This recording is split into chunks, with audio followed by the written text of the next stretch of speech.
कोट्यावधी रुपये खर्च करून अध्यक्ष महोदय आपण हे सभागृह भरवतो आणि हा सामान्य जनतेच्या खिशातनं पैसा येतो।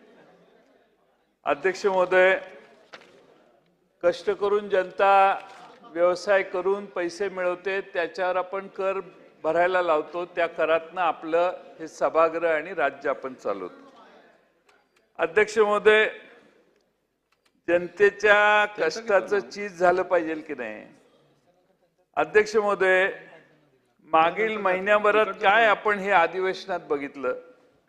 कधी मंत्री अनुपस्थित राहतात तर कधी अधिकारी अनुपस्थित राहायचे।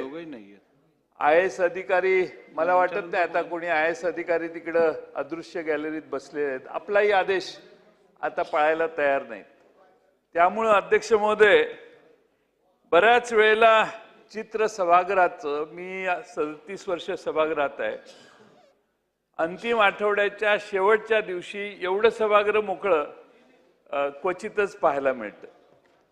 आणि अध्यक्ष महोदय, मुख्यमंत्री महोदय आणि मंत्री महोदय एकदा सभागृहातनं गेले की त्यांच्या मागे सगळ्या बाजूचे आमदार कामं करायला मागे जात असतील असा माझा एक अंदाज आहे।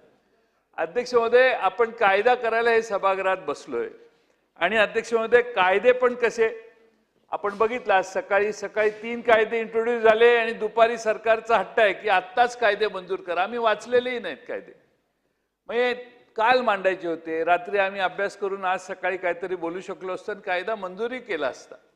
पण अध्यक्ष महोदय, अशा पद्धतीनं सभागृह चाललेलं मी आतापर्यंत कधी बघितलं नाही। आता एक साधं उदाहरण अध्यक्ष महोदय देतो। 293 वरच्या चर्चा पहिल्या आठवड्यात झाल्या, दुसऱ्या आठवड्यात झाल्या, तिसऱ्या आठवड्यात मुख्यमंत्र्यांनी तर एकदा जाहीर केलं शुक्रवारच्या आत सगळ्या चर्चेची उत्तरं आम्ही देतो, पण ती आली नाही त्यावेळी, त्यावेळी नाही आली।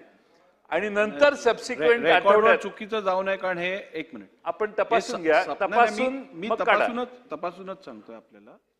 या संदर्भात पहिल्या 2 आठवड्यांची जी चर्चा झाली त्या संदर्भातली उत्तरं शुक्रवारी येणं अपेक्षित होतं, ती उत्तरं झाली।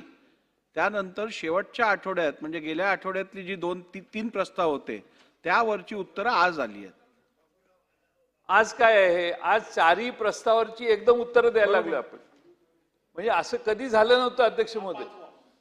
आणि आज अंतिम आठवडा प्रस्ताव हा 5वा विषय आहे, ज्याला आपण 3:30ला संपवणार असं मगाशी घोषित केलंय। आता आपण तुम्ही सगळ्यात जास्त दिलदार आहात असं मला या सभागृहात दिसते। तुम्ही 4 वाजेपर्यंत